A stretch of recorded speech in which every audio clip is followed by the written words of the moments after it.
There has to be a strategy. There wasn't a strategy in the first 4 years. There's got to be a strategy, and the strategy will start from what does the president seek to achieve? And I think that must be headed by the Attorney General. So we must have a strategy on tackling corruption. And it's not just about court cases, there are all sorts of things. But once that strategy is in place, then you unbundle the strategy and you unpack it and make sure that it fits into whatever relevant, packet. So for the judicial arm and prosecution, the government has to fund corruption cases. I expect the government to put down at least 5 billion naira. You just can't pay lawyers 30,000 naira and expect that they'll fight corruption cases for you. You must fund prosecution.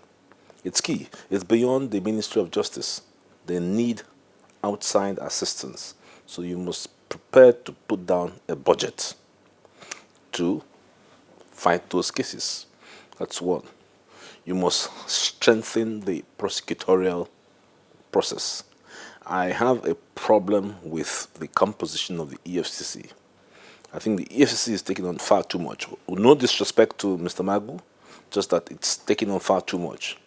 It's doing investigation, prosecution, and assets management. It's too much.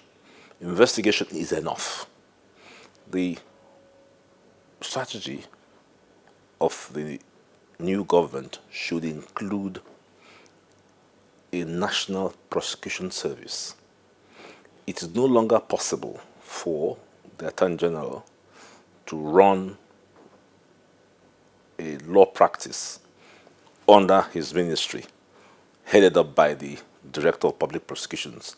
It needs to be dislocated and made into a full-time executive agency, headed up by the DPP, if you like, but it will be called the National Prosecution Service. What would be different? Oh, it's different because he has full powers. Full powers. Full powers. The file will not lie in the AG's office because he's not there. The National Prosecution Service will have full authority. And the National Prosecution Service will be deployed across the zones, what the Americans call federal prosecutors. The federal prosecutor of New York does not need the authority of the U.S. Attorney General.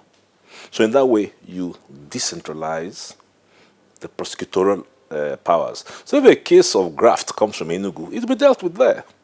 No need to all bunch up. Everything's bunching up. You see, we have this centrifugal federalism. Everything center. So we must unpack. We must decentralize. So that, for me, is key to the success of the anti-graft strategy.